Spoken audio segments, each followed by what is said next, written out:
Hi நாரஜேஷன். Samantha அவர்களுக்கும் நாக சைத்தன்யா அவர்களுக்கும் ஒரு பஞ்சாயத்து பற்றி எரிஞ்சிட்டு இருக்கு தெலுங்கு மீடியாவில், சோசியல் மீடியாவில், நியூஸ் சேனல்ஸில்.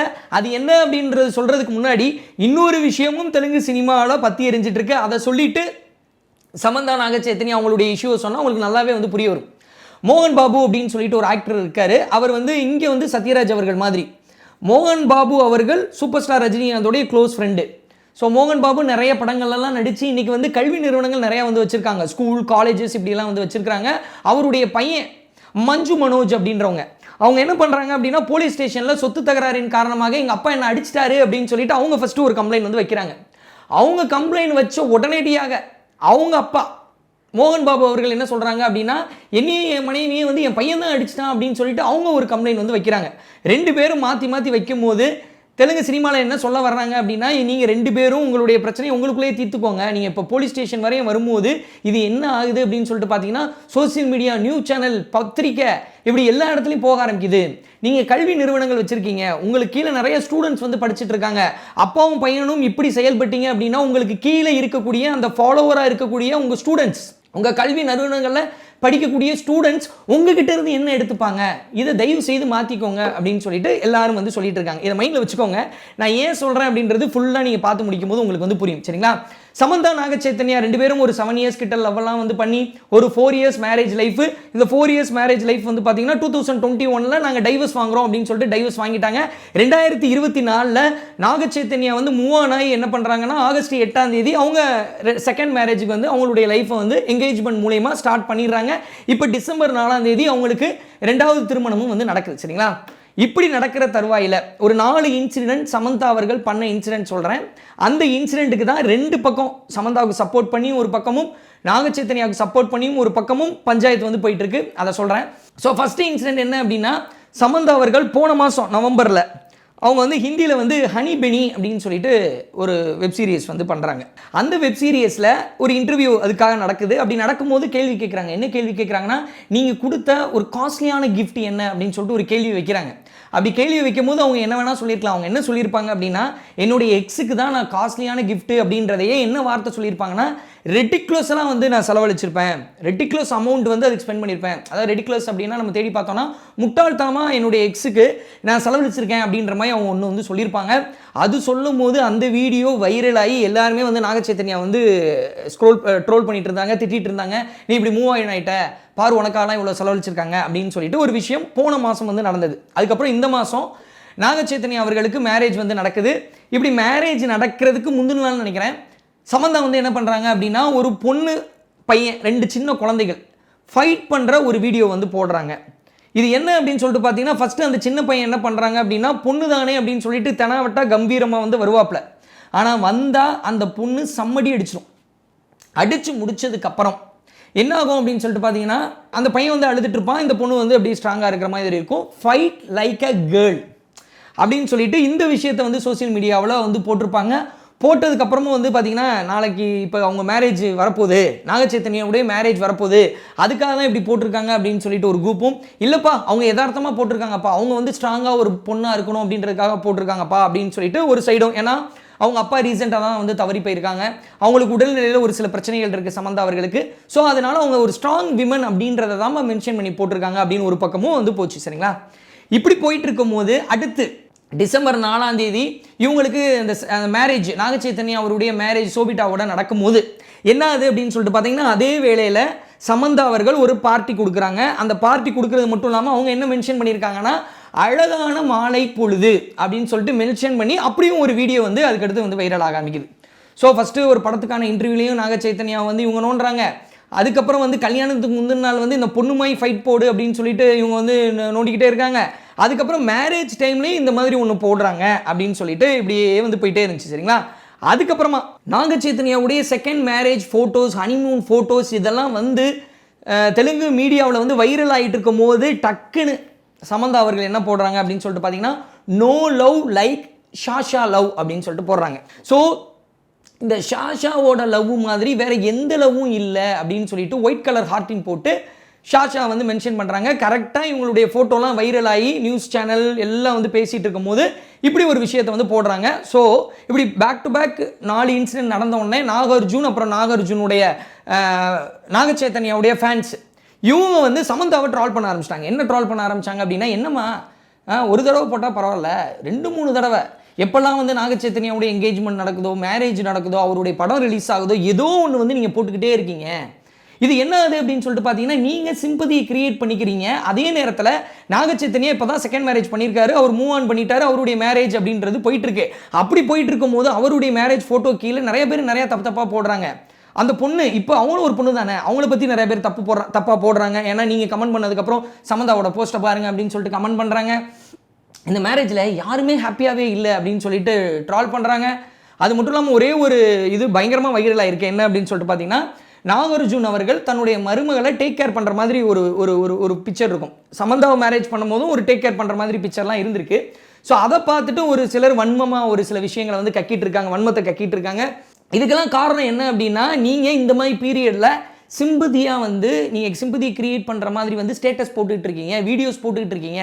நாக சைத்தன்யாவுக்கும் செகண்ட் மேரேஜ் என்கேஜ்மெண்ட் ஆன 1 வீக்கில் நீங்கள் என்ன பண்ணீங்கன்னா, நடுவிரலை காமிச்சிருந்தீங்க.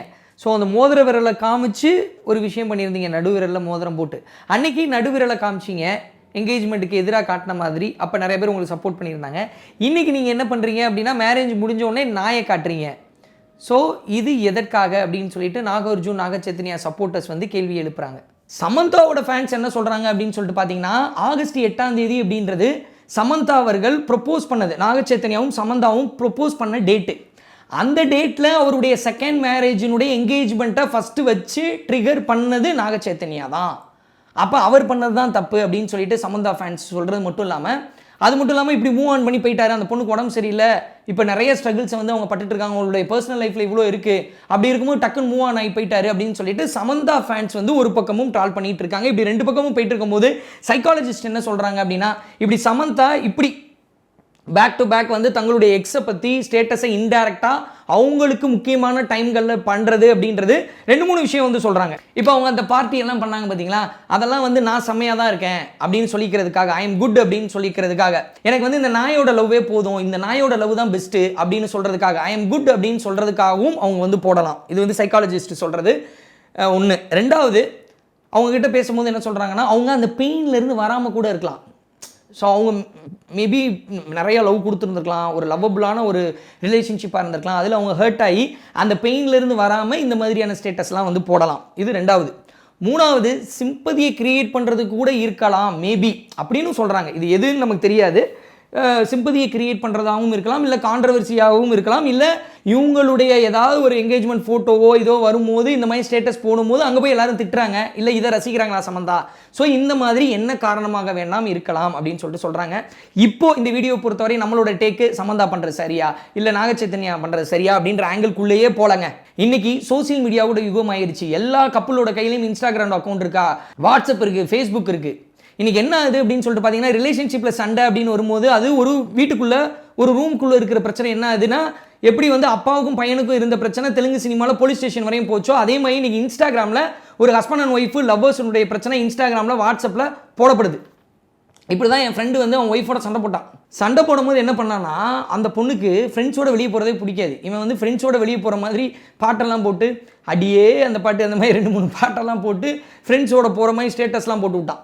போட்டு விட்டோன்னே அந்த பொண்ணு என்ன பண்ணாங்க அப்படின்னு சொல்லிட்டு பார்த்தீங்கன்னா, இவனுக்கு வந்து ஒரு சில கலர் நெய் பாலிஷ் போடுறதான் பிடிக்காது. டார்க் ரெட்டு, அது மாதிரி டார்க்காக லிப்ஸ்டிக் போடுறது, அதெல்லாம் இவனுக்கு பிடிக்காது பர்சனலாக. ஸோ அவங்க வந்து அதை பண்ண ஆரம்பித்தாங்க. பண்ணதுக்கப்புறம் இவன் என்ன பண்ணான்னா, அவங்களுக்கு இந்த டாட்டூ போடுறதே பிடிக்காதுன்னு சொல்லிட்டு முதுகு ஃபுல்லாக டாட்டூ போட்டுட்டு அதை வந்து ஒரு ஃபோட்டோ வந்து போட்டான். அதுக்கப்புறம் அவங்க என்ன பண்ணாங்கன்னா, பாப் கட் பண்ணுறது பிடிக்காதுன்னு சொல்லிட்டு பாப் கட் போட்டாங்க. மாற்றி சண்டை போட்டு 2 பேரும் அவங்க அப்பா அம்மா வீட்டில் இருந்தாங்க இல்லைங்களா, அதுக்கப்புறம் அது டைவர்ஸ் வரையும் போயிடுச்சு. இன்றைக்கி ஃபீல் பண்ணுறான், சார் அதை வந்து நான் பண்ணியிருந்துருக்கூடாது, நான் தான் ஆரம்பிச்சு விட்டேன் அப்படின்னு சொல்லிட்டு அவன் வந்து அன்றைக்கி ஃபீல் பண்ணுறான். இதே மாதிரி சோசியல் மீடியாவில் நெகட்டிவானது மட்டும் இல்லைங்க, மீடியாவில் இருக்கிற ஒரு பையன் தான். அவங்க யாரெல்லாம் சொல்லலை, அவங்க ஹஸ்பண்ட் அண்ட் ஒய்ஃப்லேயும் ஒரு சின்ன மனஸ்தாபம் வந்து இருந்துச்சு. எல்லார் வீட்லேயும் வரும்ல, எங்கள் வீட்லேயும் வரும், உங்கள் வீட்லேயும் வரும், எல்லார் வீட்லேயும் வரும்.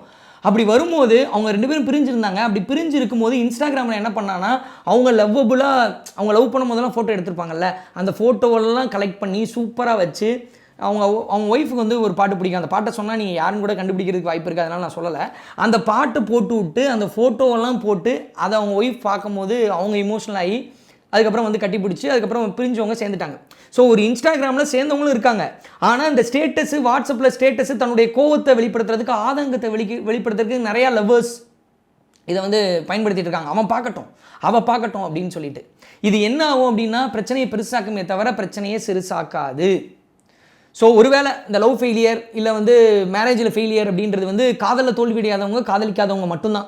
கல்யாணத்தில் தோல்வி அடையாதவங்க, கல்யாணம் பண்ணாதவங்க மட்டும்தான். ஸோ இந்த தோல்விகள் வந்துருச்சு, நீங்கள் 2 பேரும் சமரசமாக பேசி பிரிகிறது அப்படின்னு சொல்லிட்டு முடிவு எடுத்துட்டீங்க அப்படின்னா மூவ் ஆன் பண்ணுறது அப்படின்றது மட்டும்தான் சரியான ஒரு வழி. நான் இன்னொரு எக்ஸாம்பிளும் சொல்கிறேன். ஐடி கம்பெனியில் வேலை பார்க்குறேன், எனக்கு தெரிஞ்ச பொண்ணு. இன்றைக்கி வந்து அந்த பொண்ணு மிகப்பெரிய இன்ஸ்பிரேஷன் எனக்கு. ஏன் அப்படின்னு சொல்கிறேன்னா, அவங்க லவ் ஃபெயிலியர் ஆச்சு, அதில் யார் தப்பு அப்படின்றதெல்லாம் விடுங்க.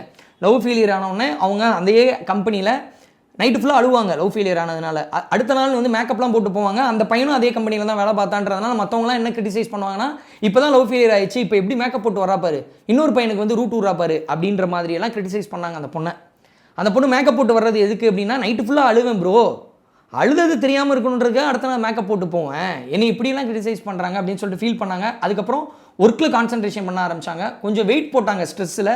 சைக்கிளிங் பண்ண ஆரம்பித்தாங்க. ஆஃபீஸ்க்கு வந்து கரெக்ட் டைமுக்கு போவோம், எதுக்கு முன்னாடியே போய் இந்த பேச்செல்லாம் வாங்கணும், நம்ம வேலையை மட்டும் சின்சியராக பார்ப்போம்னு சொல்லிட்டு சைக்கிளிங் பண்ணி ஃபிட்டாக மாறி ஒர்க்கில் ஃபோக்கஸ் பண்ணி, ஸ்ட்ரெஸ்ஸில் ஃபோக்கஸ் பண்ணாமல் ஒர்க்கில் ஃபோக்கஸ் பண்ணி அவங்க என்ன பண்ணுறாங்கன்னா இப்போ ஃபாரினில் இருக்காங்க. இப்போ அவங்களுக்கு கல்யாணம் ஆயிடுச்சு, குழந்தை இருக்குது, ஃபிட்டாகவும் இருக்காங்க, மைண்டும் சரி ஃபிசிக்கலும் சரி ஃபிட்டாக இருக்குது, நல்லா இருக்காங்க. ஸோ அப்போ லவ் ஃபெயிலியர் அப்படின்ற ஒரு விஷயம் வரும்போது அது யாராக இருந்தாலும் சரி, பொண்ணாக இருந்தாலும் சரி, பையனாக இருந்தாலும் சரி, எல்லாருக்கும் வரும். உங்களுக்கு வந்தது அப்படின்னா ஏதோ ஒரு ஆர்ட் ஃபார்மில், இல்லை இயற்கை கூட, இந்த தோட்டம் வளர்க்குறது, இல்லை வந்து ட்ராயிங் பண்ணுறது, இல்லை மியூசிக் வாசிக்கிறது, இல்லை சைக்கிளிங், இல்லை ஃபிட்னஸ் அப்படின்னு சொல்லிட்டு ஏதோ ஒரு வகையில் உங்களை சேனலைஸ் பண்ணி உங்களுடைய கெரியரில் அடுத்த கட்டம் போக முயற்சி பண்ணுங்கள். நிச்சயமாக இந்த வீடியோ உலகத்தில் ஏதோ மூலையில் இருக்கக்கூடிய பொண்ணோடையோ பையனோடையோ திருநங்கையினுடையோ வாழ்க்கையில் ஒரு சின்ன ஸ்பார்க்கையாவது கிரியேட் பண்ணணும்னு நான் நம்புகிறேன். Thank you so much.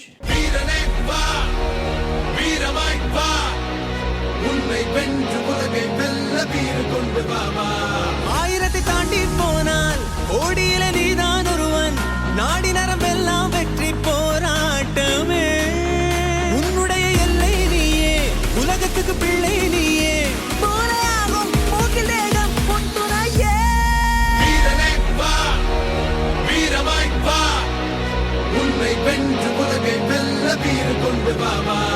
ஆயிரத்தை தாண்டி போனால் ஓடியில நீதான் ஒருவன், நாடி நரம்பெல்லாம் வெற்றி போராட்டமே. உன்னுடைய எல்லை நீயே, உலகத்துக்கு பிள்ளை